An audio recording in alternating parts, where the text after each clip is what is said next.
আসসালামু আলাইকুম রহমতুল্লাহি বারাকাতুহু। আমি যে সূরাটি থেকে আপনাদের সাথে কিছু কথা শেয়ার করব, সূরাটার নাম হচ্ছে সূরাতুল হুজরাত। কি সূরা? সূরাতুল হুজরাত। এটা মাদানী সূরা, মদিনাতে নাজিল হয়েছে, একেবারে শেষ দিকে, মাদানী জিন্দেগির শেষ দিকে, নবম হিজরিতে নাজিল হয়েছে, তার মানে একেবারে শেষ দিকে। এটা কোরআনের সূরার যে ধারাক্রম সে অনুযায়ী ৪৯ নম্বর সূরা এবং সূরার আয়াত সংখ্যা ১৮। এই সূরাটাকে সূরাতুল আখলাক বলা হয়, মানে আমাদের আখলাক যাতে সুন্দর হয় এরকম 10টা কমান্ডমেন্টস আল্লাহ তাআলা ইনস্ট্রাকশন এই সূরাতে দিয়েছেন। আমাদের সমাজটা যাতে পিসফুল সোসাইটি হয়, হ্যাঁ, আল্লাহ তাআলা কিছু মোরাল স্ট্যান্ডার্ড, কিছু ইথিক্যাল স্ট্যান্ডার্ড, কিছু ম্যানার আমাদেরকে শিখিয়েছেন। কোরআন কিন্তু আমাদেরকে ম্যানার শিখায়। কি শিখায়? ম্যানার্স শিখায়। আজকে দেখবেন যে কোরআন আমাদের কি কি ম্যানার্স শিখায়। আমাদের সমাজটা যাতে একটা পিসফুল সোসাইটি হয়, শান্তিপূর্ণ সমাজ হয়, কোরআন কিছু আমাদেরকে এথিক্যাল স্ট্যান্ডার্ড বেঁধে দিয়েছে। আজকে আমরা এগুলো জানবো যে কি কি ম্যানার কোরআন আমাদেরকে মেনটেন করতে বলে, পালন করতে বলে।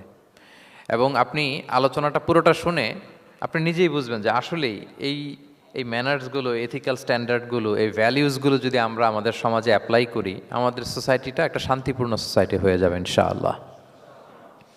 তাহলে কি কি ইনস্ট্রাকশন আল্লাহ তাআলা দিলেন to make our society a peaceful society, আমরা এটা দেখব। ১ নম্বরে আল্লাহ তাআলা যে ইনস্ট্রাকশনটি দিয়েছেন, শুরুতে বলে রাখা ভালো, মৌলিকভাবে 10টি দিক নির্দেশনা আল্লাহ তাআলা দিয়েছেন আমাদের সমাজটাকে শান্তিপূর্ণ করার জন্য। 10টা ম্যানার আল্লাহ তাআলা শিখিয়েছেন। আওয়াজ করে বলেন তো, মোট কয়টি নির্দেশনা? 10টি। আমরা গুনে গুনে সামনের দিকে আগাবো। ১ নম্বরে আল্লাহ তাআলা বললেন, ইয়া আইয়ুহাল্লাযীনা আমানু লা তুকদ্দিমু বাইনা ইয়াদাইল্লাহি ওয়া রাসূলিহি ওয়াত্তাকুল্লাহ ইন্নাল্লাহা সামিউন আলিম। ওহে বিশ্বাসীরা, তোমরা আল্লাহ আল্লাহর রাসূল তোমাদেরকে যা করতে বলে এইটার চেয়ে বেশি অ্যাডভান্স হয়েও না, অতটুকুতেই থাকো, ওইটাতেই কল্যাণ, ওইটাতেই বরকত। আল্লাহ আল্লাহ রাসূলের চাইতে বেশি বোঝা যাবে না, ওনারা যেটা বলেছেন এটাই ফাইনাল। মা কানা লিমুমিনিন ওয়ালা মুমিনাতিন ইযা কাদাল্লাহু ওয়া রাসূলুহু আমরান আইয়াকুনা লাহুমুল খিয়ারাতু মিন আমরিহিম। আল্লাহ আল্লাহ রাসূল যদি আমাদেরকে কোনো নির্দেশনা দেয়, তখন কোনো বিশ্বাসীর জন্য এটা মানলেও চলে, না মানলেও চলে, এরকম ভাবা যাবে? আল্লাহ রাসূলের পক্ষ থেকে, আল্লাহর পক্ষ থেকে একটা আদেশ আসছে, এখন এই আদেশ আপনি মানলেও হয়, না মানলেও হয়, এরকম নাকি ব্যাপারটা বলেন তো? বরং মানতেই হবে। বরং কি? মানতেই হবে। এটা কম্পালসারি, এটা অপশনাল না। তাহলে সমাজকে শান্তিপূর্ণ করার ১ নাম্বার গাইডলাইন হচ্ছে আল্লাহ রাসূলের পক্ষ থেকে যে নির্দেশনা আসবে এটা আপনাকে কম্পালসারি টু অ্যাবাইড বাই, এটা মানতেই আপনাকে হবে। এবং রাসূল সাল্লাল্লাহু আলাইহি ওয়াসাল্লাম যেটা শিখিয়েছেন ওইটাই স্ট্যান্ডার্ড, এর চেয়ে আর ভালো করা যায় না। এক সাহাবী বেশি ইবাদত করতে যেয়ে বললেন যে আমি আজ থেকে সারা রাত তাহাজ্জুদ পড়ব, রাতে আর ঘুমাবো না। আরেক সাহাবী বললেন আমি সারা বছর রোজা রাখবো, আমি আর রোজা ভাঙবো না। আরেক সাহাবী বলে আমি আমার স্ত্রীদের কাছে যাব না, আমি সন্ন্যাসী জীবনযাপন করব। তো রাসূল সাল্লাল্লাহু আলাইহি ওয়াসাল্লাম শুনে অপছন্দ করলেন, বললেন তোমরা নাকি এমন এমন বলেছ, আমি তো বিশ্বনবী রাহমাতাল লিল আলামিন, আল্লাহর হাবিব, আমি তো কোনো দিন রোজা রাখি, আবার কোনো দিন রাখি না। সোম বৃহস্পতিবারে রাখি, অন্যান্য দিন তো রাখি না। আবার রাতে আমি ঘুমাই, আবার তাহাজ্জুদও পড়ি, আবার আমি স্ত্রীদের সাথেও মেলামেশা করি। তো আমার এই ব্যালেন্স লাইফ লিড করেও তো আমি আল্লাহর শ্রেষ্ঠ হতে আমার কোনো সমস্যা হয় নাই, তোমাদের কি সমস্যা হলো? সুবহানাল্লাহ। দেখেন, ইসলাম খুব ব্যালেন্সড অ্যাপ্রোচে বিশ্বাস করে, ভারসাম্যপূর্ণ জীবন বিধান। তার মানে রাসূল সাল্লাল্লাহু আলাইহি ওয়াসাল্লাম যেটা শিখিয়েছেন ওইটাই স্ট্যান্ডার্ড। আপনি কি রাসূল সাল্লাল্লাহু আলাইহি ওয়াসাল্লামের চেয়ে বেশি মুত্তাকি হতে পারবেন? বুঝে থাকলে আওয়াজ করে বলুন, আল্লাহ রাসূলের চেয়ে বেশি বুজুর্গ হওয়া সম্ভব? মুত্তাকি হওয়া সম্ভব? আল্লাহওয়ালা হওয়া সম্ভব? তিনি যেটা শিখিয়েছেন ওইটাই স্ট্যান্ডার্ড। তাহলে প্রথম দিক নির্দেশনা হচ্ছে আল্লাহ আল্লাহ রাসূলের চেয়ে বেশি বোঝা চলবে। ওনারা যে নির্দেশনা দিয়েছেন সেটা মানলেই জীবনের সুখ, সেটা মানলেই কি ১ নম্বর গাইডলাইন। সমাজ যদি শান্তিপূর্ণ সমাজ আমরা পেতে চাই, পিসফুল সোসাইটি যদি পেতে চাই। ২ নম্বর গাইডলাইন হচ্ছে আল্লাহ তাআলা বলছেন, ইয়া আইয়ুহাল্লাযীনা আমানু লা তারফাউ আসওয়াতাকুম ফাওকা সাওতিন নাবী ওয়া লা তাজহারু লাহু বিল কওলি কাজাহরি বা'দিকুম লিবা'দিন আন তাহবাতা আ'মালুকুম ওয়া আনতুম লা তাশউরুন। ওহে বিশ্বাসীরা, নবীর কণ্ঠের চাইতে তোমাদের কণ্ঠকে উঁচু করো না। খবরদার, যদি করো, নিজেরা নিজেদের সাথে যেভাবে কথা বলো, নবীর সাথে যদি এভাবে কথা বলো, তাহলে তোমাদের সব আমলগুলোকে বাতিল করে দিবে কে? এই আয়াত নাজিলের একটা প্রেক্ষাপট আছে। বনু তামিম গোত্রের লিডার কে হবে এটা নিয়ে ডিসকাশন হচ্ছিল। তো আবু বকর রাদিয়াল্লাহু তাআলা আনহু বললেন, আমি চাই উনি হোক লিডার। ওমরে ফারুক বলে, না না না, উনি না, আপনি বুঝতে পারেন নাই, আমি চাই ইনি হোক। আবু বকর বলে, ওমর তুমি ঠিক বলো না, আমি বললে তুমি খুলে উল্টাটা বলো, উনি হলে ভালো হয়। ওমরে ফারুক বলে, না না না, উনি না, উনি হলে, এই যে উনি উনি করে দুইজন তর্ক বিতর্ক করতে করতে ওনাদের কণ্ঠটা রাসূল সাল্লাল্লাহু আলাইহি ওয়াসাল্লামের কণ্ঠের চাইতে একটু উঁচু হয়ে গেল, যেটা দেখতে অনেকটা অশোভন ছিল, সুন্দর দেখাচ্ছিল না। তো রাসূল সাল্লাল্লাহু আলাইহি ওয়াসাল্লাম সামনে বসা, ওনার সামনে উঁচু গলা করে কেউ কথা বলবে, এটা আল্লাহ বরদাশত করলেন না। আরশের উপর থেকে আল্লাহ তাআলা আয়াত নাজিল করলেন, লা তারফাউ আসওয়াতাকুম ফাওকা সাওতিন নবী, খবরদার নবীর কণ্ঠের চাইতে যেন তোমাদের কণ্ঠ উঁচু হয়ে না যায়, যদি যায় তাহলে তোমাদের আমলগুলো বাতিল হয়ে যাবে, এবং নিজেরা নিজেদেরকে যেভাবে ডাকো সেভাবে ডেকো না, এরকম করলে আমল বাতিল হয়ে যাবে। তো আল্লাহ তাআলা এখানে আদব শিক্ষা দিলেন যে রাসূল সাল্লাল্লাহু আলাইহি ওয়াসাল্লামের সামনে কথা বলতে গেলে খুব ভদ্র ভাষায় কথা বলতে হবে, শালীন ভাষায় কথা বলতে হবে। মজার ব্যাপার হচ্ছে, আপনারা জানেন কিনা জানি না, যারা হজ উমরা করেছেন আপনারা দেখবেন যে রাসূল সাল্লাল্লাহু আলাইহি ওয়াসাল্লামের পবিত্র কবরের উপর এই আয়াতটা এখনও লেখা আছে যে লা তারফাউ আসওয়াতাকুম ফাওকা সাওতিন নবী, নবীর কণ্ঠের চাইতে যেন কণ্ঠ উঁচু হয়ে না যায়। এজন্য দেখবেন যে যারা রাসূল সাল্লাল্লাহু আলাইহি ওয়াসাল্লামের কবর জিয়ারত করতে যায়, ওনারা কবরের সামনে যে ধৈর্য ধারণ করতে পারে না, বুক ফেটে কান্না আসে যে আজীবন যে নবীর কথা শুনলাম, যে নবীর হাদিস শুনলাম, যে নবীকে আমি এত ভালোবাসি, যে নবী আমার জন্য সুপারিশ করবেন, যে নবী আমাকে হাউজে কাউসারের পানি দিবেন, সেই নবী এখানে শুয়ে আছে। এটা ভাবতেই মুমিন হৃদয়ে বাঁধ ভাঙা কান্নার জোয়ার আসে, হাউমাউ করে কাঁদতে ইচ্ছে করে, কিন্তু ওখানে আওয়াজ করা যায় না, কারণ ওখানে লেখা লা তারফাউ আসওয়াতাকুম ফাওকা সাওতিন নবী, নবীর দরবারে বড় গলায় আওয়াজ করে কোনো শব্দ উচ্চারণ করা যাবে না। খুব ভদ্র বিনম্র চিত্তে রাসূল সাল্লাল্লাহু আলাইহি ওয়াসাল্লামের রওজার সামনে দাঁড়িয়ে আমরা সালাম পাঠ করি। তো এই নিয়মটা শুধু যে রাসূল সাল্লাল্লাহু আলাইহি ওয়াসাল্লামের জন্যই খাস তা নয়, আমাদের আব্বা আম্মা, আমাদের শিক্ষক, মুরব্বী, আধ্যাত্মিক নেতা, ধর্মীয় গুরু, ইসলামী আন্দোলনের বড় লিডার, এরকম যে কারো সামনে বড় গলায় উঁচু গলায় আওয়াজ করে কথা বলা যাবে না, বরং সেখানে ভদ্রতা, এটিকেটস, নম্রতা, এটা বজায় রাখতে হবে। এটা বুঝতে পেরেছেন? হ্যাঁ। পাশাপাশি রাসূল সাল্লাল্লাহু আলাইহি ওয়াসাল্লাম একবার দুপুরবেলায় ওনার ঘরে শুয়েছিলেন। সূরার নাম হচ্ছে সূরাতুল হুজুরাত, মনে আছে তো আপনাদের? সূরার নাম কি? হ্যাঁ, হুজুরাত মানে হচ্ছে কম্পার্টমেন্ট বা অ্যাপার্টমেন্ট, যেখানে মানুষ থাকে আর কি। রাসূল সাল্লাল্লাহু আলাইহি ওয়াসাল্লাম এরকম 9টা হুজরাখানা ছিল। আপনার বাংলাদেশে ইমাম সাহেবের হুজরাখানা এই শব্দটার সাথে পরিচিত না সবাই? এই হুজরাখানা থেকে এই আল হুজরাত, রাসূল সাল্লাল্লাহু আলাইহি ওয়াসাল্লামের 9 জন স্ত্রী এই 9টা হুজরাতে থাকতেন, এবং এগুলো মসজিদে নববীর সাথে অ্যাটাচ করা ছিল। দুপুরে খেয়ে রাসূল সাল্লাল্লাহু আলাইহি ওয়াসাল্লাম কাইলুলা করছেন, বিশ্রাম নিচ্ছেন। হঠাৎ কিছু বেদুইন লোক, যাদের মধ্যে সভ্যতার ছোঁয়া লাগেনি, তারা এসে রাসূল সাল্লাল্লাহু আলাইহি ওয়াসাল্লামকে ডাকতে আরম্ভ করলো, ইয়া মুহাম্মদ উখরুজ ইলাইনা, ইয়া মুহাম্মদ উখরুজ, এই মুহাম্মদ বেরো বেরো, কথা আছে, এই মুহাম্মদ বেরো বেরো। মানে কেমন যেন বন্ধুরে ডাকতেছে, মনে হচ্ছে বন্ধুকে ডাকতেছে। আল্লাহ তাআলা এটা বরদাস্ত করলেন না, বললেন খবরদার, নিজেরা নিজেদেরকে যেমনে ডাকো, নবীকে যদি অমনে ডাকো, তোমার ঈমান আমল সব বাতিল হয়ে যাবে, খবরদার, সব বাতিল হয়ে যাবে। বরং ওনাকে যখন সম্বোধন করবে তখন ডাক দিবে খুব ভদ্র ভাষায়, বলতে হবে ইয়া নবী আল্লাহ, ইয়া রসুল আল্লাহ, ইয়া হাবিব আল্লাহ, এরকম ভদ্রোচিতভাবে রাসূল সাল্লাল্লাহু আলাইহি ওয়াসাল্লামকে ডাকতে হবে। তাহলে রাসূলের সামনে কণ্ঠ উঁচু করার কারণে আল্লাহ তাআলা এই আয়াত নাজিল করলেন, এবং এই আয়াত নাজিলের পরে ওমরে ফারুক রাদিয়াল্লাহু তাআলা আনহু এত ভয় পেলেন। এরপরে রাসূল সাল্লাল্লাহু আলাইহি ওয়াসাল্লামের সামনে কথা বলতে গেলে উনি এত আস্তে কথা বলতেন, ওই যে বেশি জোরে যদি কথা বলে তাহলে আমার সব আমল বাতিল হয়ে যাবে, এত আস্তে বলতেন। রাসূল সাল্লাল্লাহু আলাইহি ওয়াসাল্লাম জিজ্ঞেস করা লাগতো, ওমর কি বললে, আবার বলো তো, একটু জোরে বলো ওমর, আরেকটু জোরে বলো, আরেকটু জোরে বলো। সুবহানাল্লাহ। মানে এত মিন করে, এত ক্ষীণ ক্ষীণ শব্দে ওমর ফারুক কথা বলতে লাগলেন যে রাসূল সাল্লাল্লাহু আলাইহি ওয়াসাল্লামের বুঝতে কষ্ট হচ্ছিল কথা। তখন তিনি বলতেন, ওমর আরেকটু জোরে বলো না, কি বললে বুঝলাম না, আরেকটু জোরে বলো। ওনারা এতটা ভয় পেয়েছিলেন এই আয়াত নাজিল হওয়ার পরে। তাহলে 2 নাম্বার ইনস্ট্রাকশন হচ্ছে, মুরব্বী, শিক্ষক, ওস্তাজ, ধর্মীয় গুরু, আধ্যাত্মিক নেতা, ইসলামী আন্দোলনের বড় নেতা, এরকম রেসপেক্টেড কারো সামনে উচ্চবাচ্য করে কথা বলা উচিত না। এটা আদবের খেলাফ, শিষ্টাচারের খেলাফ। আর আমরা বলেছি এই সূরাটা আমাদের শিষ্টাচার নিয়ে কথা বলে, সামাজিক রীতিনীতি, শিষ্টাচার, এটিকেটস নিয়ে কথা বলে। তাহলে এই যে 2টা ইনস্ট্রাকশন গেল। 3 নম্বর ইনস্ট্রাকশন হচ্ছে, আল্লাহ তাআলা বললেন, ইয়া আইয়ুহাল্লাযীনা আমানু, ওহে বিশ্বাসীরা, ইন জাআকুম ফাসিকুম বিনাবাইন ফাতাবায়ানু, কোনো পাপাচারী যদি কোনো নিউজ নিয়ে আসে, বিশ্বাস করার আগে নিউজটা যাচাই করে নিও। আন তুসিবু কওমান বিজাহালাতিন ফাতুসবিহু আলা মা ফাআলতুম নাদিমিন, যদি তোমরা বিশ্বাস করে ফেলো তাহলে কোনো কমের উপর হয়তো এমন ডিসিশন নিয়ে নিতে পারো যে ডিসিশনের কারণে পরে তোমাদেরকে পস্তাতে হবে। তাহলে 3 নাম্বার ইনস্ট্রাকশন হচ্ছে নিউজ একটা শুনলেই বিশ্বাস করা যাবে, এটাকে ভেরিফাই করতে হবে। কি করতে হবে? You have to verify and cross check the authenticity of the news. নিউজটা সঠিক কিনা আপনাকে ক্রস চেক করতে হবে, শুনলেই বিশ্বাস করা যাবে না। এটা বর্তমান সময়ের সাথে অনেক বেশি প্রাসঙ্গিক। এত হোক্স নিউজ এখন, এত এত রুমার্স, এত ফেক নিউজ সোশ্যাল মিডিয়াগুলোতে, ইভেন মেইন স্ট্রিম মিডিয়াও যা প্রচার করে সবই যে আপনি বিশ্বাস করতে পারবেন তাও না, ওইটাও একটু ক্রস চেক করে নিতে হবে। এদেরও কিছু প্রোপাগান্ডা থাকে আবার, হ্যাঁ, এরাও নিউজকে এমনভাবে অনেক সময় করে তাদের সুবিধার্থে। সো আপনার চোখ কান খোলা রেখে অনেকগুলো নিউজ একসাথে মিলিয়ে তারপরে বিশ্বাস করতে হবে। কিন্তু আমাদের সরল মনা অনেক ভাইদের যেটা হয়, ফেসবুকে একটা কিছু দেখেই আমরা মনে করি যেটা সঠিক, ফলে কি করি? শেয়ার দিয়ে ফেলি। কি করি? শেয়ার দেই। আবার আপনার বন্ধুরা শেয়ার দেয়, ফলে মুহূর্তে একটা রুমর, একটা গুজব ছড়িয়ে পড়ে সমাজে, কিন্তু আদতে এটার সাথে কোনো মিলই নাই বাস্তবতার। এরকম হয় কি হয় না বলেন তো? দেখেন ইসলাম কত সুন্দর একটা নিউজকে ভেরিফাই করার জন্য আমাদেরকে নির্দেশ দিয়েছে। ফাতাবাইয়ানু মানে ক্রস চেক করো।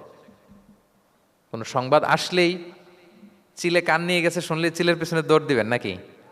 না, আগে প্রথমে কি করবেন? একটু দেখে নিতে হবে যে আসলে কি কান নিয়ে গেল না রয়ে গেল। এই আয়াত নাজিলের একটা প্রেক্ষাপট আছে, সেটা কি?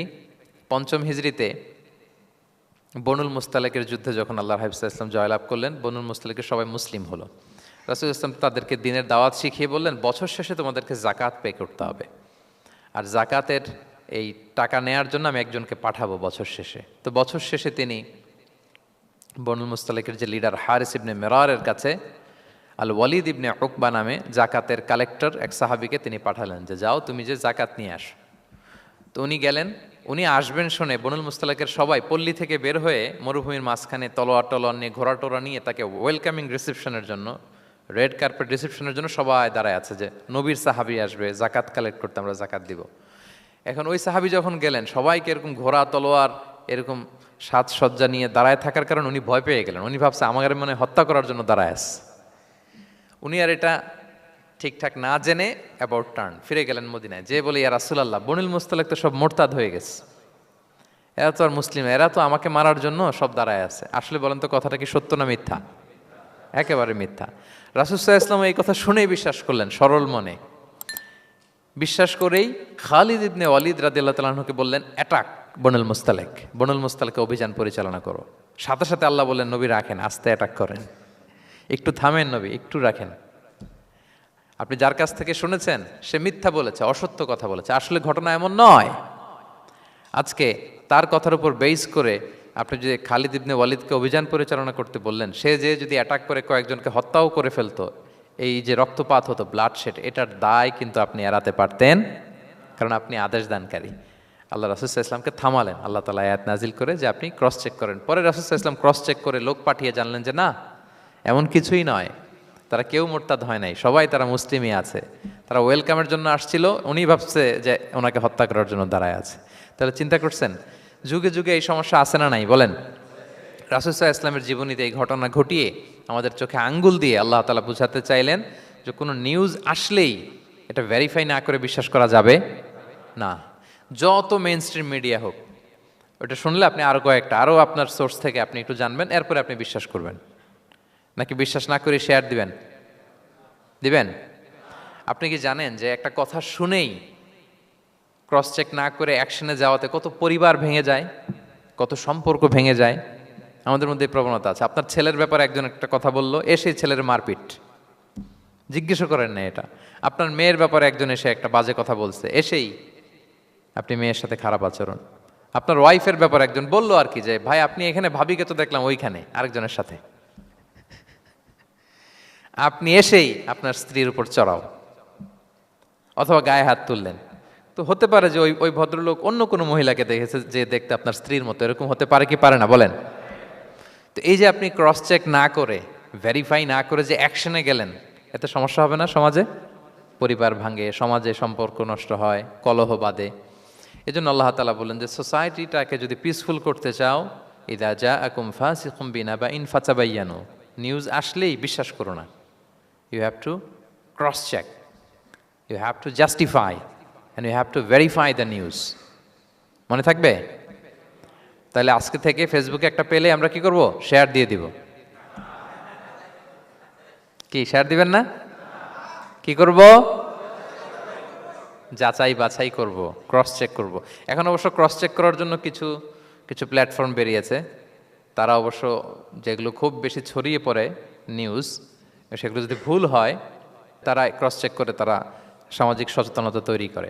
তো আমরা প্রত্যেকেই দায়িত্বশীল হলে এই গুজবগুলো স্প্রেড করা থেকে আমরা বিরত থাকতে পারি। নিউজ শুনলেই আমরা এখন বিশ্বাস করব না, আগে ক্রস চেক করে নেব, তা না হলে আমরা বিপদে পড়তে পারি। কি বলেন? এমন কোনো কাজ করে ফেলতে পারি যেটার কারণে পরে লজ্জিত হব। তো আমরা আগে থেকেই সাবধান হয়ে যাই। 4 নম্বরে আল্লাহ তাআলা বললেন, ওয়া ইন তাইফাতানি মিনাল মুমিনিনা ক্তাতালু ফাআসলিহু বাইনাহুমা। বিশ্বাসীদের মধ্যে 2 গ্রুপ যদি মারামারি লাগে তাহলে তুমি মিলিয়ে দাও, ইসলাহ করো, ইসলাহু যাতিল বাইন, মিলিয়ে দাও, মীমাংসা করে দাও, বিরোধ নিষ্পন্ন করে দাও। অনেক সময় হয় না যে 2 ভাই ঝগড়া লেগেছে, 2 বন্ধু ঝগড়া লেগেছে, অথবা স্বামী স্ত্রীর মধ্যে কোনো কারণে বিরোধ, হ্যাঁ, 2 পার্টি ঝগড়া লাগছে, এরকম আছে না নাই? তখন ফাআসলিহু বাইনাহুমা, তাদের মধ্যে আপোষ মীমাংসা করে দাও। হ্যাঁ, মীমাংসা করে দাও, ইসলাহ, রিকনসিলিয়েশন করো, ওয়ার্ক অ্যাজ এ মিডিয়েটর, মধ্যস্থতাকারী হিসেবে কাজ করো। তো আমরা সমাজে কি করি দেখেন তো, একটু মিলিয়ে নেন। 2 জন ঝগড়া লাগছে, আমরা কি করি? হ্যাঁ, কি করেন? আরো লাগিয়ে দেন। সর্বনাশ!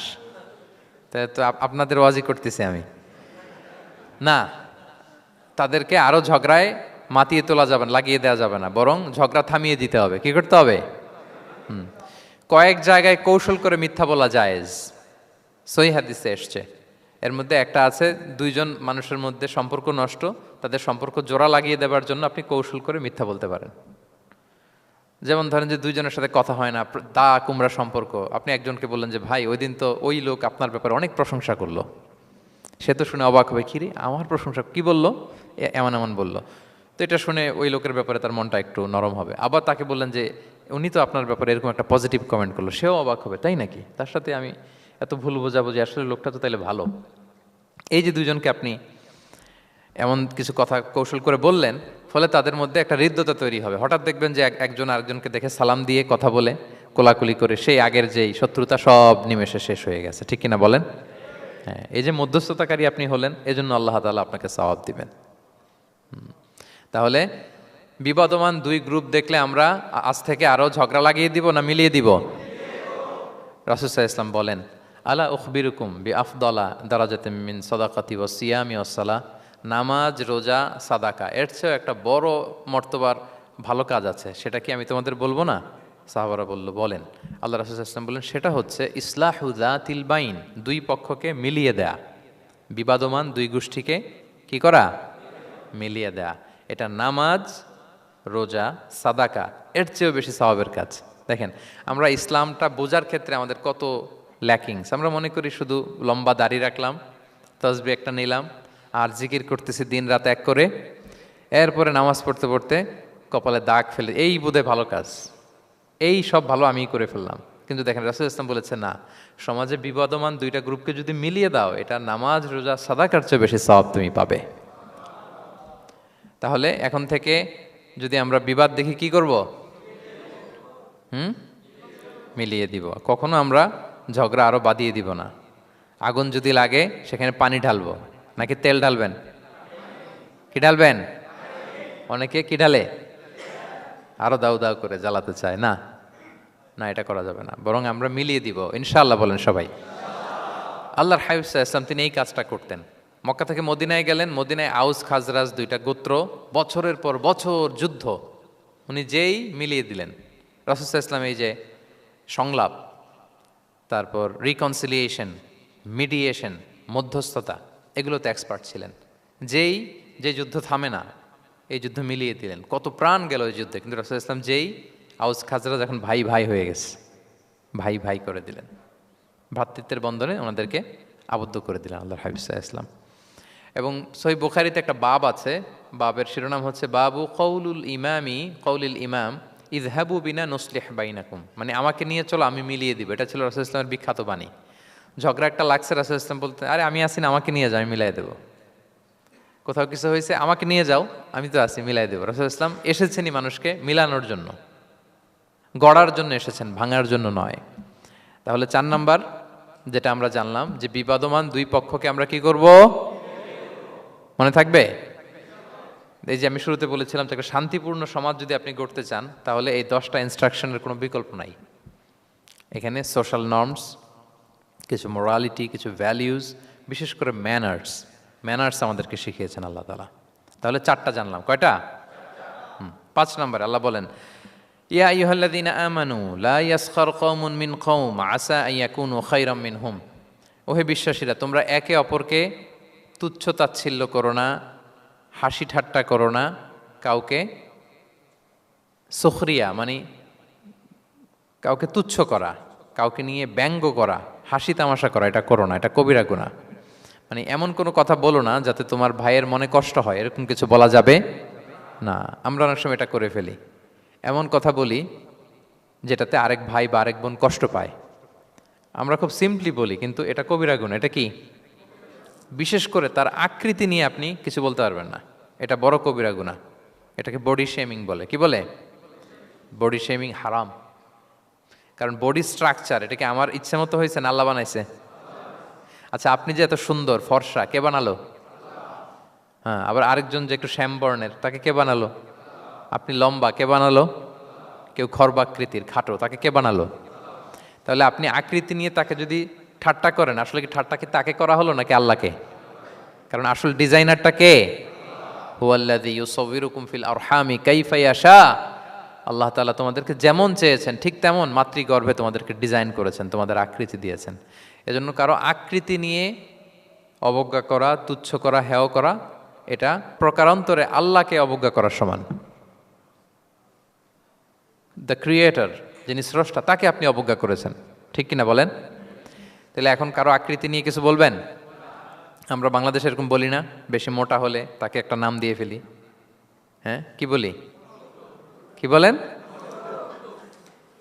মোটু। তারপর কেউ চিকন হলে তাকে একটা নাম দিয়ে ফেলি, চিকন আলী। এরপর ধরেন যে কারো হয়তো নাক ছোট, চোখ ছোট, তাকে চাকমা বলে আমাদের এলাকায়। হ্যাঁ, নাক ছোট, চাকমা। তো এটা হইলো? তো সে কি নিজে তার নাককে এরকম বানাইছে? এরকম নানা ধরনের আকৃতির অনেক কিছু হতে পারে। এই যে বডি শেমিং, এটা হারাম। এটা কি? এবং জরিপে এসেছে অনেক বাচ্চারা স্কুলে যেতে চায় না তার দেহের বিভিন্ন আকৃতি নিয়ে, তার বন্ধুরা তাকে টিস করার কারণে। খুব মোটা সে, তাকে নিয়ে তার ফ্রেন্ডরা এমন কথা বলে, সে আর স্কুলে যাওয়ার প্রতি আগ্রহ ফিরে পায় না। তো এটা কত বড় সামাজিক সমস্যা আপনি খেয়াল করেছেন? হ্যাঁ, কখনো কারো আকৃতি নিয়ে কোনো কমেন্টস করা যাবে? কারণ আকৃতিটা দিয়েছে কে? এটা খবরদার, এটা বড় কবিরা গুনাহ। আব্দুল্লাহ ইবনে মাসউদ রাদিয়াল্লাহু তাআলা আনহু, এই সাহাবী, ওনার পা দুইটা ছিল চিকন, চিকন পা। উনি একবার আরাক গাছের চূড়ায় উঠেছেন, মেসোয়াকের ডাল ভেঙে মেসোয়াক করবেন। বাতাসের ঝাপটা, ওনার লুঙ্গিটা একটু সরে গিয়েছে, পা দুইটা দেখা গিয়েছে। তো এত চিকন পা দেখে সাহাবারা সবাই হাসতেছে নিচে। রাসূল ইসলাম বললেন, ব্যাপার কি, তোমরা হাসো কেন? বলে যে ইবনে মাসউদের পাগুলো দেখে দেখেনি রাসূল কত চিকন পা, হাসতেছে। রাসূল ইসলাম রাগান্বিত হলেন, বললেন, ওই সত্তার শপথ যার হাতে আমার আত্মা, ওই আল্লাহর কসম করে আমি বলি, লাহুমা আসকালু ফিল মিজান মিন উহুদ, এই পা দুটো মিজানের পাল্লায় রাখা হলে কিয়ামতের দিন উহুদ পাহাড়ের চেয়ে বেশি ভারী হয়ে যাবে। তার মানে এত সম্মান ইবনে মাসউদের, সম্মান আল্লাহর কাছে, কল্পনা করেন, উহুদ পাহাড়ের চেয়ে বেশি ভারী হয়ে যাবে। কিন্তু আমরা অনেক সময় এই মানুষের আকৃতি নিয়ে তুচ্ছ তাচ্ছিল্য করি। রাসূল সাল্লাল্লাহু আলাইহি ওয়াসাল্লামের একজন স্ত্রী ছিল, নাম সফিয়া। কি নাম? সফিয়া বিনতে হুয়াই ইবনুল আখতাব। উনি আকৃতিতে কিছুটা খাটো ছিলেন এবং একটু স্থূলাকৃতির ছিলেন। তো এটাকে একটু ইঙ্গিত করে আম্মাজান আয়েশা রাদিয়াল্লাহু তাআলা আনহা একবার একটা শব্দ ব্যবহার করেছেন, মানে শব্দ দিয়ে কৌশলে বুঝিয়েছেন, তানি কসিরা, মানে আপনার সেই খাটো স্ত্রী সফিয়া। নারীদের মধ্যে এটা থাকে স্বাভাবিক, মানবীয় কারণে। একাধিক স্ত্রী হলে মানবীয় কারণে একটু জেলাসি বা একটু কিছু বিষয় থাকে, এটা থেকে মানুষ বেরোতে পারে না, এবং সেটা নবীদের স্ত্রীরাও সেটা থেকে বেরোয়া সম্ভব ছিল না। তো কথা বলতে বলতে এমন একটা শব্দ বললেন যেটা দিয়ে সাফিয়া রাদিয়াল্লাহু তাআলা আনহাকে বুঝালেন যে আপনার অমুক স্ত্রী, মানে তিনি আকৃতিতে কিছুটা খাটো এবং কিছুটা স্থূলাকৃতির। এই শব্দটা রাসূলুল্লাহ সাল্লাল্লাহু আলাইহি ওয়াসাল্লাম পছন্দ করলেন না, বললেন আয়েশা এটা তুমি কি বললে? আয়েশা তুমি কি জানো, লাকুত কুলতি কালিমা, তুমি এমন একটা শব্দ বলেছ সফিয়ার ব্যাপারে, লাউ মুজিজাত বিমা ইল বাহরি লা মাজহাজাতহু, এই শব্দটা যদি নীল সাগরে ছেড়ে দেয়া হয় তাহলে এই শব্দের পঙ্কিলতার কারণে নীল সাগরের পানি মুহূর্তেই কালো হয়ে যাবে। আর এরকম শব্দ যেন আমি না শুনি। আমার জান আয়েশা রাদিয়াল্লাহু তাআলা আনহা সচেতন হয়ে গেলেন, আর কখনো এরকম বলেননি। দেখেন রাসূলুল্লাহ ইসলাম কখনো এই বডি শেমিংকে স্পেস দিতেন না, কখনো না। আমরা এগুলোকে ছোট মনে করি, কিন্তু যাকে আপনি বলেন সে অনেক কষ্ট পায় মনে, সে খুব মনে কষ্ট পায়, এজন্য এটা বলা যাবে না, খবরদার। রাসূলুল্লাহ সাল্লাল্লাহু আলাইহি ওয়াসাল্লাম বলেন ইন্নাল আবদা লা ইয়াতাকাল্লামু বিল কালিমাতি মা ইয়াতাবায়্যানু ফিহা ইয়াজিল্লু বিহা ফিন্নার। মানুষ অনেক সময় মুখ ফসকে এমন কমেন্ট করে ফেলে অন্যের ব্যাপারে, এটা দিয়ে সে মাঝে মাঝে জাহান্নামী হয়ে যায়, কিন্তু সে ভাবেই নাই এই শব্দে আমাকে জাহান্নামে ঢুকাবে। কারণ এই মুখ দিয়ে যা বেরোয় এটা বলতে অনেক সাবধানে। রাসূলুল্লাহ ইসলাম বলেছেন দুইটা অঙ্গের গ্যারান্টি যদি কেউ আমাকে দেয় আমি তাকে জান্নাতের গ্যারান্টি দেই। মাইয়াদমান লি মা বাইনা লিহিয়াইহি ওয়া মা বাইনা রিজিলাইহি আদমান লাহুল জান্নাহ। দুই অঙ্গের গ্যারান্টি যে দেয় তাকে আমি জান্নাতের গ্যারান্টি দিই। এক হচ্ছে দুই চোয়ালের মাঝখানে যা আছে মানে জিব্বা, এই জিব্বার গ্যারান্টি যদি দেয়। আরেকটা হচ্ছে দুই পায়ের মাঝখানে যা আছে মানে মানুষের প্রাইভেট। এই দুইটা অঙ্গের গ্যারান্টি যদি কেউ দেয় যে এই দুই অঙ্গ দিয়ে আমি কোনো পাপ কাজ সংগঠিত করব না, বিশ্বনবী সাল্লাল্লাহু আলাইহি ওয়াসাল্লাম বলেন আমি আমার ওই উম্মতকে জান্নাতের গ্যারান্টি দেই। তাহলে তুচ্ছ তাচ্ছিল্য ঠাট্টা বিদ্রুপ করা যাবে না। 6 নম্বরে ওয়ালা তালমিজু আনফুসাকুম, তোমরা অন্যের বদনাম করে বেরিও না। লামজ আসছে লুমাজা থেকে, ওয়াইলুল লিকুল্লি হুমাজাতিল লুমাজা, যে প্রকাশ্যে অন্যের বদনাম করে বেড়ায়, অন্যের দোষ খুঁজে বেড়ায়। একদল লোক আছে দেখবেন শুধু অন্যের দোষ খোঁজে, নিজের দিকে আঙ্গুল যায় না। কিন্তু এইভাবে আরেকজনের দিকে আঙ্গুল দিলে যে 3টা আঙ্গুল নিজের দিকে যায় এটা আবার ভুলে যায়। কাউকে যদি আমি এরকম করি আমার দিকে কয় আঙ্গুল বলেন? এই 3টা কার দিকে? আর আরেকজনের দিকে 1 আঙ্গুল। তো কাউকে কিছু বলার আগে 3বার নিজেরটা ভাববেন যে নিজে কি করেন। ওলা তাল মিজাং, অন্যের বদনাম করো না, প্রকাশ্যে অন্যের দোষ খোঁজো না। সবচেয়ে বুদ্ধিমান সে যে নিজের দোষ খোঁজে, নিজের সমালোচনা যে করতে পারে সেই সর্বাপেক্ষা বুদ্ধিমান। কিন্তু আমরা একদল আছি শুধু সমালোচনা, ওর এই সমস্যা, ওর এইটা, ওর ওর মানে তার দায়িত্ব হচ্ছে সবার সমস্যা বের করা। এরকম দায়িত্বপ্রাপ্ত কিছু লোক আছে না নাই?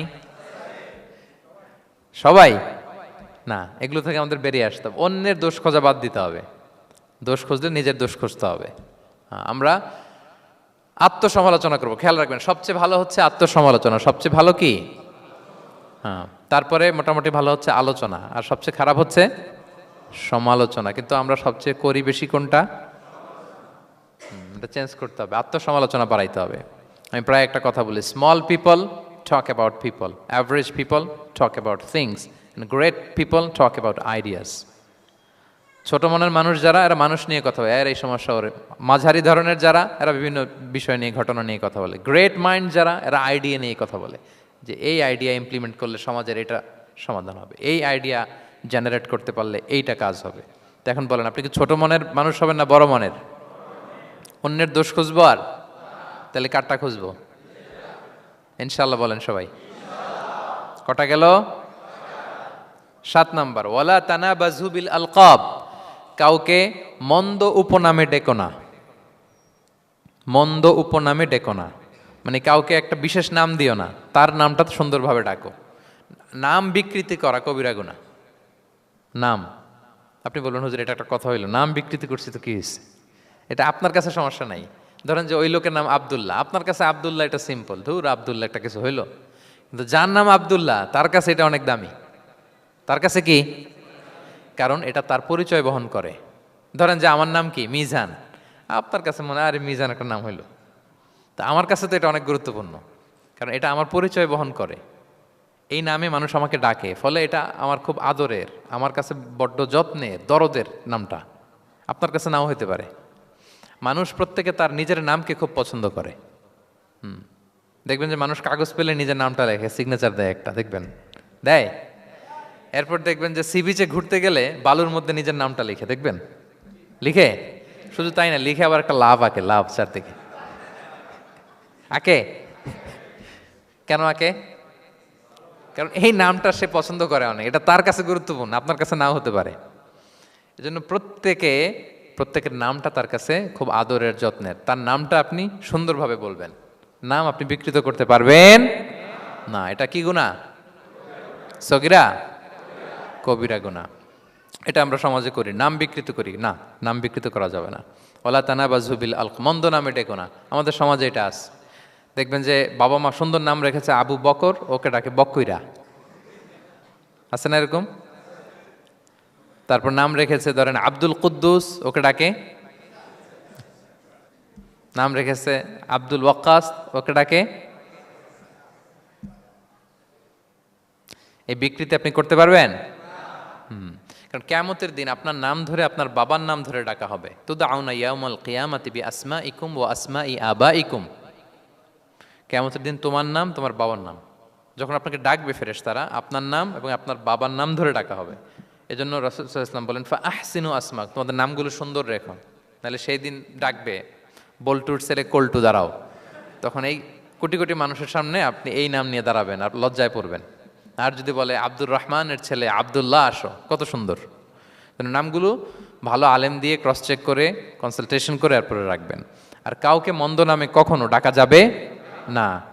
তার বংশের কোনো খারাপ কিছু দিয়ে তাকে ডাকা যাবে না। ধরেন একজনের বাবা ছিল চোর, কিন্তু তার সন্তান সে সৎ মানুষ হইতে পারে না। এখন বাবার কথা কি আপনি চোরের পোলা বলে ডাকতে পারবেন? না, আপনি ডাকবেন না, বলতে পারবেন না, কারণ সে তো ভালো। তাহলে নাম বিকৃত করা, মন্দ উপনামে ডাকা, এটা কবিরা গুনাহ। এটা আমরা কখনো করব? মনে থাকবে প্রিয় ভাইরা? আচ্ছা, 8 নম্বরে আল্লাহ তাআলা বলছেন, ইয়া আইয়ুহাল্লাযীনা আমানু জিতানিবু কাসীরাম মিনায-যন। ওই বিশ্বাসীরা, তোমরা ধারণা থেকে বেঁচে থাকো। ইন্না বা'দা-যন্নি ইসমুন, কিছু কিছু ধারণা আছে এটা পাপ। ধারণা, অ্যাজাম্পশন করে কথা বলা নিষেধ। ধারণার উপর বেস করে কথা বলা যাবে। অনেকে ধারণার উপর কথা বলে। বেশিরভাগ ধারণাই মিথ্যা হয়। ধারণার বেশিরভাগ কি হয়? সো আপনি ধারণা, বেসড অন ধারণা আপনি কোনো কথা বলতে পারবেন, মানে যেটাকে আমরা বাংলায় বলি আন্দাজে কথা বলা। বাংলা আমরা কি বলি? আন্দাজে আপনি কিছু বলতে পারবেন না, আপনাকে নিশ্চিত হইতে হবে। আমরা খালি চোখে যা দেখি, বাস্তবে ওই ঘটনা নাও হতে পারে এরকম। হোয়াট এভার উই সি, এটা রিয়েল সিনারি নাও হতে পারে, কিন্তু ভেতরে হয়তো এমন কিছু একটা আছে যেটা আমরা জানি না। এজন্য ধারণা করে কথা বলা নিষেধ ইসলামে। ওয়া ইন্না যন্না লা ইউগনি মিনাল হাক্কি শাইআ, আল্লাহ বলেন ধারণা কখনো সত্যের বিকল্প হতে পারে না। আপনাকে সত্যটা জেনে বলতে হবে, আপনি ধারণার উপর কিছু বলতে। আমরা এরকম সমাজে অনেক করি, অনেক আপনি পাবেন। দেখবেন যে ধরেন যে আপনাকে আপনার এক বন্ধু দেখলো, রিক্সা দিয়ে যাচ্ছেন, আপনার পাশে এক নারী বসা, তো সে অনেক কিছু খারাপ ধারণা করতে পারে। এরকম হয় না সমাজে? তো এমন হতে পারে যে আপনি আপনার ছোট বোনকে নিয়ে বেরিয়েছেন, হতে পারে না? কিন্তু আপনি তো একটা ধারণা করে ফেললেন অন্য কিছু। বা আপনার ভাগ্নিকে নিয়ে বের হয়েছেন, আপনার খালাকে, আপন খালাকে নিয়ে বেরিয়েছেন কোনো কাজে, ডাক্তারের কাছে, বা কিছু একটা হতে পারে। কিন্তু তাকে দেখেই আমি এদিক সেদিক বলতে আরম্ভ করলাম যে ওকে তো দেখছি এরকম এরকম এরকম। আছে না নাই? আমাদের সমাজে আমি দেখেছি যে কারো যদি ঠোঁট কালো হয়, তো মানুষ ধারণা করে নেয় লোকটা মনে হয় সিগারেট খায়। কিন্তু সিগারেট সেবন করা ছাড়াও কারো ঠোঁট কালো হতে পারে কি পারে না বলেন? এই যে এগুলো সমাজে প্রচলিত। বিয়ে করার পর পর ইমিডিয়েট যদি কেউ একটা গাড়ি কিনে বা হুন্ডা কিনে, এটা কি বলে বলেন তো? এই বোধহয় শ্বশুর বাড়ি থেকে যৌতুক নিয়ে আসছে। দেখছেন, এরকম ভুরি ভুরি আপনি সমাজে পাবেন যে আন্দাজে, ধারণার উপরে আমরা অনেক কথা বলে ফেলি, কিন্তু নিশ্চিত না হয়ে আপনি কোনো কমেন্টসে যেতে পারবেন না। এটা একেবারে নিষেধ। 9 নম্বরে আল্লাহ বললেন, ওয়ালা তাজাসসু, গোয়েন্দাগিরি করো না, স্পাইগিরি করো না, অন্যের ব্যক্তিগত বিষয় নিয়ে খোটাখুটি করো না। এরকম স্বভাব আমাদের অনেকের আছে না নাই? অনেকে দেখবেন যে অনেকের প্রাইভেট বিষয় নিয়ে খোঁচাখুচি করতে সে বড্ড মজা পায়। আছে এরকম? এটা হারাম। আওয়াজ করে বলুন, এটা কি? ওয়ালা তাজাসসু, গোয়েন্দাগিরি করো না। Everyone has personal space and no one should interfere someone's personal space. কেউ কারো পার্সোনাল স্পেসে ইন্টারফেয়ার করা যাবে না। প্রত্যেকের একটা প্রাইভেট এরিয়া আছে, প্রাইভেসি আছে। দেখেন ইসলাম প্রাইভেসিকে কত গুরুত্ব দেয়, প্রত্যেকের প্রাইভেসিকে ইসলাম কত গুরুত্ব দেয়। কারো প্রাইভেসির মধ্যে ইন্টারফেয়ার করা এটা ইসলাম পছন্দ করে না। এজন্য খবরদার, কারো ব্যক্তিগত কোনো ইস্যু নিয়ে আমরা নাক গলাতে পারবো না। কারো মোবাইল ধরে মোবাইলের গ্যালারি চেক করা, কারো ইনবক্স চেক করা, কাউকে না বলে কারো চিঠি পড়ে ফেলা, উকি মারা, আড়ি পাতা, এগুলো হারাম। এগুলো কি? তো এরকম স্বভাব আমাদের আছে না নাই? আড়ি পেতে শুনতে চাই, উকি মারি, তারপর সে কি করে দেখি তার প্রাইভেট মুহূর্তে, তারপর তার মোবাইল চেক করি, তার গ্যালারি চেক করি, তার ইনবক্স চেক করি। এই দায়িত্ব ইসলাম আমাদেরকে দেয়। এমনকি ইসলামী রাষ্ট্রও যদি হয়, ইসলামী রাষ্ট্রের জন্য এটা দায়িত্ব না যে প্রত্যেকে ব্যক্তিগত তার বেডরুমে তার প্রাইভেট লাইফে কি করে এটা দেখা, ইটস নট হিজ বিজনেস। ইসলামী রাষ্ট্র মানুষকে ন্যায়, কল্যাণের পথ, সুন্দর জীবন পরিচালনার জন্য উৎসাহিত করবে, কিন্তু প্রত্যেকে প্রাইভেট লাইফে কি করে ওইটা সিসি ক্যামেরা লাগিয়ে দেখা, এটা কারো দায়িত্বের মধ্যে পড়ে না। এটা একেবারে নিষেধ। এটাকে বলে তাজাসসুস, গোয়েন্দাগিরি করা। বরং ইসলাম কি উৎসাহিত করে জানেন? অন্যের দোষ দেখলে এটাকে গোপন রাখতে উৎসাহিত করে। গোপন রাখবেন। মান সাতারা আইবান সাতারাহুল্লাহু ইয়াউমাল কিয়ামা। কেউ যদি তার ভাইয়ের দোষ গোপন রাখে, কিয়ামতের দিন আল্লাহ তার দোষ গোপন রাখবে। ওমান কাশাফা আওরাতা আখি, বিষ্ণু বলেন, কিন্তু কেউ যদি তার ভাইয়ের কোনো গোপন জিনিস প্রকাশ করে দেয়, কাশাফাল্লাহু আওরাতাহু, আল্লাহ তার সব গোপন জিনিস প্রকাশ করে দিবে। বলেন আমাদের প্রত্যেকেরই গোপন জিনিস আছে না নাই? এখন আমাদের সব ভুল, সব গোপনীয়তা যদি প্রকাশ হয়ে যায় কি হবে তখন? আল্লাহ নিজে দায়িত্ব নিচ্ছে যে তুমি যদি তোমার ভাইয়ের কিছু ফাঁস করো, তোমার হাড়ি আমি হাটে ভাঙবো। হাটে হাড়ি ভাঙবো তোমার আমি, তখন দেখা যাবে। আমাদের অনেকের এই মানসিকতা আছে, অন্যের প্রাইভেট বিষয় নিয়ে কখনো আপনি নাক গলাতে পারবেন না। কারো প্রাইভেসিতে আপনি ইন্টারফেয়ার করবেন না, কারো প্রাইভেট স্পেসে আপনি ইন্টারফেয়ার করবেন না। এটা খুব বাজে একটা স্বভাব, এটা ইসলাম হারাম করে দিয়েছে। আমাদের অনেকের মধ্যে আছে খুঁটে খুঁটে, ভাই এটা কি, ওইটা কি করছেন, সরকারি চাকরি না প্রাইভেট চাকরি, বেতন কত, বয়স কত, ওইটা কত, ওইটা কত, হাবি যাবি, এটা তার, ইটস নট হিজ বিজনেস। তারপর মানুষ খুঁচিয়ে খুঁচিয়ে। নিঃসন্তান দম্পতি আমি দেখেছি, তাদেরকে পেলে অনেকে, ভাই কি সমস্যা, কয় বছর হইল, বাচ্চা নিচ্ছেন না কেন, কবে হবে, কার সমস্যা, আপনার সমস্যা না ভাবির সমস্যা, বেটা তোর কি সমস্যা এটা বল। একজন নিঃসন্তান দম্পতি তারা কি স্ট্রাগলের মধ্য দিয়ে যায় আপনি জানেন? এটা তার জন্য পরীক্ষা। ওই পরীক্ষার মধ্যে আপনি খুঁচিয়ে খুঁচিয়ে, মানে সে kind of his a gynaecologist, সে আপনার ইয়ে করতেছে, ট্রিটমেন্ট দিচ্ছে, ভাই কি হয়েছে, এইটা ওইটা, তাদেরকে বিব্রত করে একটা পরিস্থিতিতে ফেলা, এম্বারাসিং একটা সিচুয়েশনে ফেলা, এটা হারাম। এই ম্যানারগুলো ইসলাম আমাদেরকে ধরে ধরে শেখায় যে এটা তোমার বিজনেস না, তুমি খুঁচিয়ে খুঁচিয়ে মানুষের ব্যক্তিগত বিষয় যেটাতে সে বিব্রত বোধ করে, এগুলো তুমি জিজ্ঞেস করতে পারো না। আল্লাহ বলেছেন খবরদার, ওলা তাজাসসু, ওলা তাজাসসু, গোয়েন্দাগিরি করো না, কারো ব্যক্তিগত বিষয় না। অনেকের এটাতে খুব ইন্টারেস্ট, কার স্ক্যান্ডাল বেরোইছে। প্রায় দেখবেন যে এরকম দেখা যায়, অমুক নেতার স্ক্যান্ডাল ফাঁস, অমুক নায়কের স্ক্যান্ডাল ফাঁস। তোমার স্ক্যান্ডাল কবে ফাঁস হবে এটা বলো। নিজের চরকায় তেল দিতে হবে, আরেকজনের কি হলো, তার কি ভুল আছে, দোষ ত্রুটি আছে, ওগুলো খুঁজে দেখার জন্য আল্লাহ আমাকে দুনিয়ায় পাঠায়। তাহলে আমরা যেন কারো প্রাইভেসি হ্যাম্পার না করি প্রিয় ভাইরা, এটা ইসলাম আমাদেরকে উৎসাহিত করে, নির্দেশনা দেয় যে আমরা কারো প্রাইভেট কোনো ইস্যু নিয়ে নাক গলাবো না, ব্যক্তিগত বিষয়ে নাক গলাবো না, কারো দোষ দেখলে এটা আমি গোপন রাখবো। কি করব? আনলেস ইউ আর এ জাজ, আপনি বিচারক, আপনার কাছে আসছে, তখন আপনি বিচার করবেন।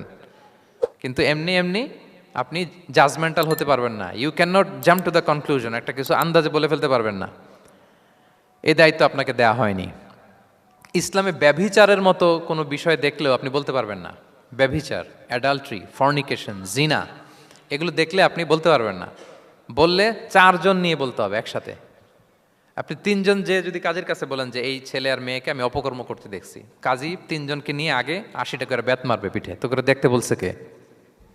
তোমাদেরকে এই কাজ অবজার্ভ করতে বলেছে কে? কারণ 3 জন মিলে এই উইটনেস হবে না। 4 জন উইটনেস যদি থাকে তাইলে তাও আমরা দেখছি বললে হবে না, তারপরও মায়ের। আরও রলি আমি বলি, 4 জন এসে যদি বলে যে আমি একজন নারী একজন পুরুষকে নেকেড অবস্থায় এই ঘরে প্রবেশ করতে দেখছি, তারপর কাজে নিয়ে এই 4 জনের আশীর্বাদ দিবে, কারণ এতেও প্রমাণিত হয় নাই। তারা হয়তো একটা জায়গায় অবস্থান করেছে কিন্তু বড় ধরনের কোনো পাপের সাথে লিপ্ত হয় নাই হয়তো। তার মানে একেবারে চাক্ষুষ, তাও নারী দিয়ে এই উইটনেস হবে না, 4 জন পুরুষ এই পাপ কাজের চাক্ষুষ সাক্ষী ছিল।